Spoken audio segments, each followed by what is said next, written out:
Okay? Let's go to Ecclesiastes.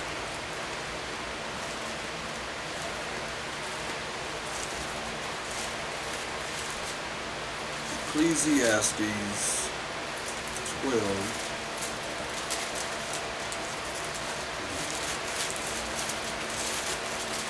12 and 13.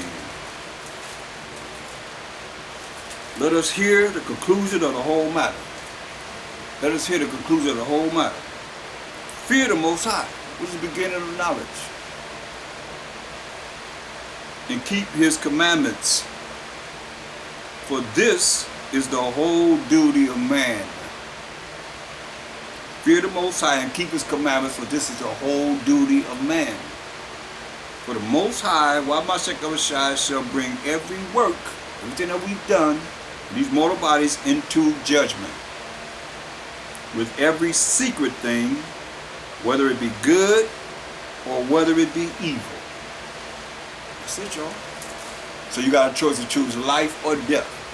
If it's good, the laws are good, you're going to be able to go into everlasting life. If it's been evil, you're going to be cast into the lake of fire.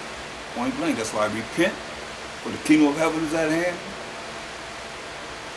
And do the laws, statutes, commandments of the Most High. Have faith in the h.o.i, and prepare yourself for the kingdom that's prepared for you. I want to go finish up in 2nd Ezra, the 8th chapter. Because once that judgment comes, if you have an opportunity to be here, all praise to the Most High. Tells you in verse 2nd Ezra 8:48, in this also thou art marvelous before the Most High. So this is what you want to be. I want to be marvelous before the Most High. It says, in that thou hast humbled thyself. That's the first thing you say. You got to humble yourself as it becometh thee, and hast not judged thyself worthy to be much glorified among the righteous. This is marvelous in the eyes of the Most High. So all you that's high-minded and you think you all that because you got a little precept over here and a precept over there, that ain't marvelous in the eyes of the Most High. He said, this is marvelous in the eyes of the Most High, that you have humbled yourself as it becometh thee, and hast not judged thyself worthy to be much glorified among the righteous. So all you just putting yourself with the righteous. Look at how many people the Most High chose out of all the people in the world that have lived on this earth, even have a book written after. See, Ezra didn't make himself as one of the righteous. That's why we are wicked, but paradise is promised to us. That's marvelous in the eyes of the Most High. Not the fact that you're so righteous that you know the kingdom is already in your hand. You already know your number. I asked you, what number are you of the 144,000? What number are you of the 12,000 or whatever tribe you from? Which one are you? What number are you? You can't number, then humble yourself before the Most High humble you. And you don't want the most. It's a fearful thing to fall into the hands of the living power. I always say this is marvelous in the eyes of the Most High, brothers and sisters. Sisters be high, they be all up on a high horse too. Vainglory in hell. You in hell, you gonna put yourself up in some kind of position in hell? Get out of here. This is what he said, in that thou hast humbled thyself as it becometh thee, and hast not judged thyself worthy to be much glorified among the righteous. For many great miseries shall be done to them that in the latter time shall dwell in the world. We in the last days now, y'all. We dwelling in this world. Misery is going to be upon them that dwell in this world because they have walked in great pride. So you cannot be humble if you're walking with great pride. You better humble yourself before the Most High humble you. But understand thou for thyself and seek out the glory for such as be like thee. Who's like Ezra? Who had that spirit? That's humble. And not put himself as one of the righteous, knowing that you already in the kingdom. You already got your seat on the chariots. You're already on your way to New Jerusalem, we just read about. In your mind. Your vain thinking. He's telling you what works. You walking in pride. Ain't no humility in that. So I always say, Most High will. If His will, you don't know. We don't know. You don't even know what's going to happen to you tomorrow. There's more tonight. Or the next day, whenever. The next minute, next second. He says, for many great miseries shall be done to them that in the latter time shall dwell in the world. It's our time now. You'll see the misery that's upon Jacob's trouble. Man, because they have walked in great pride.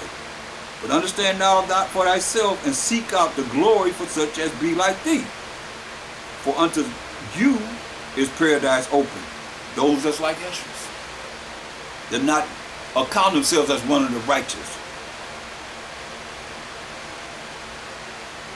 For unto you is paradise open, the tree of life is planted, the time to come is prepared, plenteousness is made ready, a city is building. We read about the city, New Jerusalem, and rest is allowed. We see when rest is going to be allowed. Did we finish that? I don't think we finished all the way from Isaiah 14, 1 to 3. Let's finish that. That's where we were precepting from, Isaiah 14, 1 to 3. All praise to the Most High. For the Most High will have mercy on Jacob. Mercy is not getting something you do deserve.